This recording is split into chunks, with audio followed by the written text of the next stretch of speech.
नमस्कार, आप देख रहे हैं मेरे हलचल। मैं हूं आपके साथ पूजा यादव। उत्तर प्रदेश में होने वाले विधानसभा चुनाव को लेकर तमाम दलों की ओर से तमाम तैयारियां की जा रही हैं। इस बीच समाजवादी पार्टी और प्रसपा के बीच में क्या गठबंधन होगा, ये सवाल लगातार बना हुआ है और ये बेहद दिलचस्प सवाल भी है, क्योंकि चाचा और भतीजे के बीच में जो लगातार दूरियां बढ़ती रही, वो दूरियां क्या इस बार कम हो जाएंगी?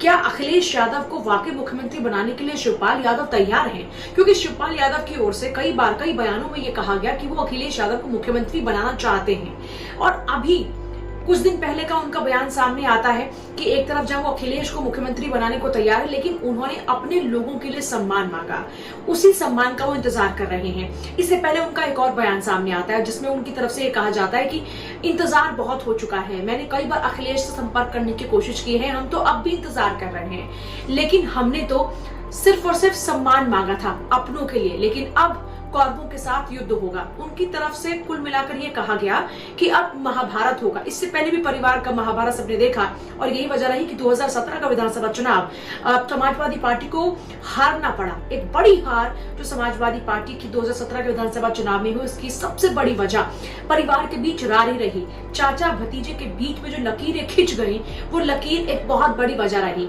लेकिन अब जानकारी ये मिल पा रही है कि आगामी जन्मदिन पर मुलायम सिंह यादव के, जो कि समाजवादी पार्टी के संरक्षक हैं, और ऐसे में अब उनके जन्मदिन के दौरान में ये कयास लगाए जा रहे हैं कि चाचा और भतीजे के बीच में कोई बात बन सकती है।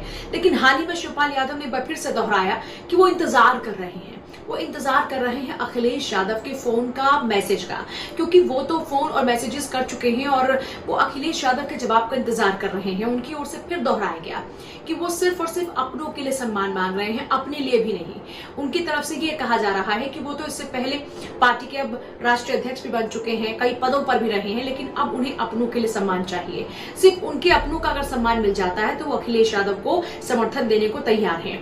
दरअसल ये कयास बार बार लगाए जा रहे हैं कि बहुत जल्द चाचा और भतीजे के बीच की जो दूरियां हैं वो घट सकती हैं। लेकिन ऐसे कयासों के बीच में बार बार खबरें कुछ इस तरह की आती हैं बयानबाजी के बाद, जिसके बाद ये फिर से उम्मीदें कम लगने लगती हैं कि चाचा और भतीजे के बीच में दूरियां कम होने जा रही हैं। आपको बता दें कि 2022 के विधानसभा चुनाव में समाजवादी पार्टी के प्रमुख अखिलेश यादव की ओर से इससे पहले भी कहा गया कि इस दौरान चुनाव में वो शिवपाल यादव के खिलाफ में अपना प्रत्याशी नहीं उतारेंगे।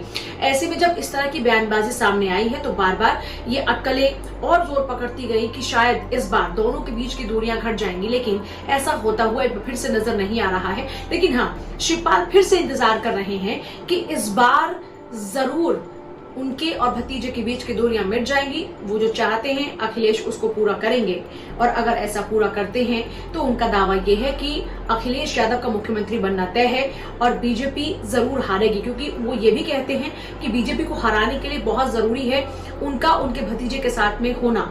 लेकिन शायद अखिलेश क्या इस बात को समझ नहीं पा रहे हैं, या फिर शिवपाल की बात कुछ और है और पीछे से वो कुछ और मांग कर रहे हैं। खैर, तमाम अटकलें तो लग रही हैं, लेकिन तस्वीर अब तक साफ नहीं कि क्या सपा और प्रसपा एक बार फिर से साथ आएंगी। क्या चाचा भतीजे के बीच की दूरियां मिट जाएंगी? क्या विधानसभा चुनाव में चाचा का साथ मिलने से अखिलेश को बढ़त मिलेगी? क्या सत्ता पर काबिज हो पाएंगे चाचा के साथ अखिलेश यादव?